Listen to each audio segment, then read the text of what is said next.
They say it was just another little town somewhere in the foothills of southern Alberta. In the early years, Nanton was a mixture of settlers and cowboys. Today, things have changed, but a proud history remains. Over the years, a special tribute has been created in the form of a fascinating World War II museum honoring the men of Bomber Command. In honor of all those fellows who gave their lives in the RCAF during World War II. This summer, Senator Ann Cools was invited by Carl Casgard to see the remarkable achievements of the people of Nanton, Alberta. Our first stop, the RCAF Memorial Wall. I understand you've got a name, Laberge, is on this wall. That's correct. My uncle that I never met, he was 22 years of age when he was killed, shot down over Germany, and he's buried in the Weinberg War Cemetery in Germany at this time. So my father, his brother, they were best friends over in England during the Second World War, and his brother never returned from one of the flights. So seeing this, it would have been incredible for my dad to be able to see this while he was alive, and to see this now, I'm sure that they both really appreciate it. It's quite a sight. Okay, Mike, I see over on this side is the L's. So let's go over there and see if we can find it. Sure. Yes. So we'll come down to the end here. A Okay. lot of names.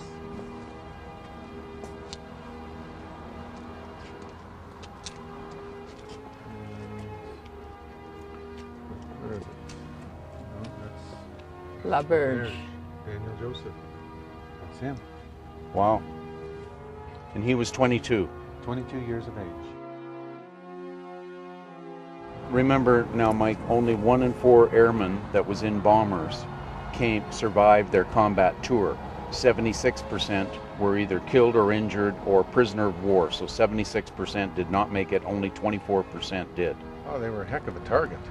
I mean, it's the raids that they did and the action that they flying over. I mean, they were so vulnerable at the same time. But let me tell you this, and most Canadians don't know this, when the war was over and they went and looked at the combat records of all the bomber groups of all of the British Bomber Command, 6th Group, the Canadian Bomber Group, was number 1 for lowest loss rate in combat, most efficient, and the most aircraft ready to go every night to go out on combat. They were number 1 in all of Bomber Command. Wow, that's quite impressive. That is incredible. And so when you see this sacrifice of the 10,000 names, you're thinking, oh my goodness. And then you realize this was not just we are targets and we are sacrificial. We were the best.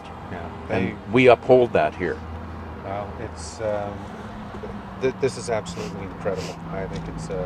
And I think as more and more Canadians begin to discover that this is here, you will find that the number of visitors will increase, I think.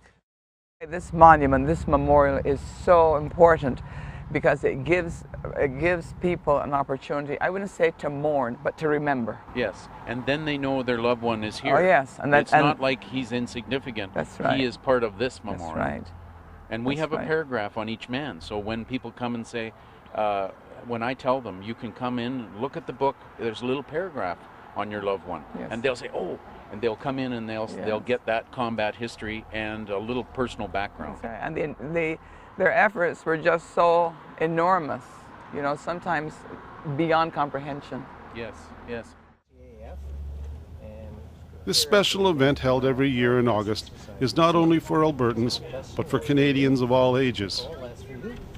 From the reenactment displays, to meeting some of our finest veterans, to the video room where projects like the recovery of Halifax LW-170 are planned, or to the museum itself, there are so many incredible things to see.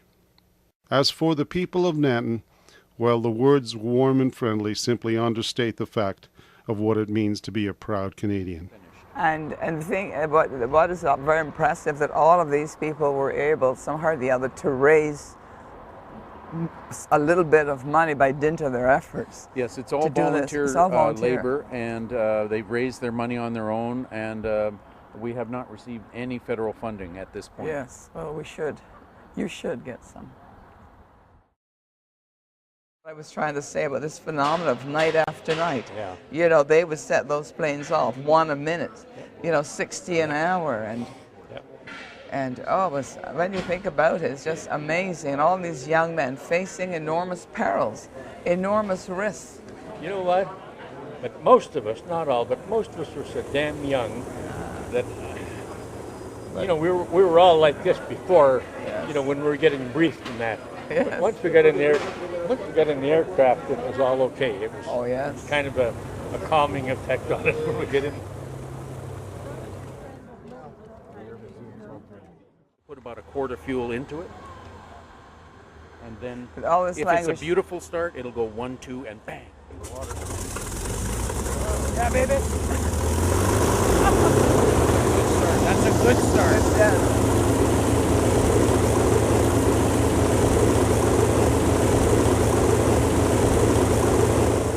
In this day and age, the incredible sound of the Lancaster engine startup is very rare. This Lancaster was purchased in 1960 for $550 by some of the townsfolk who believed someday it would stand as a great reminder of our nation's heritage.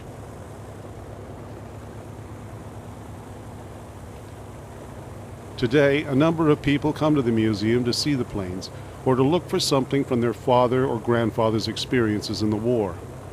The sons and daughters of these veterans, whether Army, Navy, or Air Force, are all welcomed at this place. The main message today. Very pleased to meet And My Clint pleasure. is a proud Canadian son of a Canadian tank commander. Yes. Oh, yes. And his father fought through Ortona. My goodness.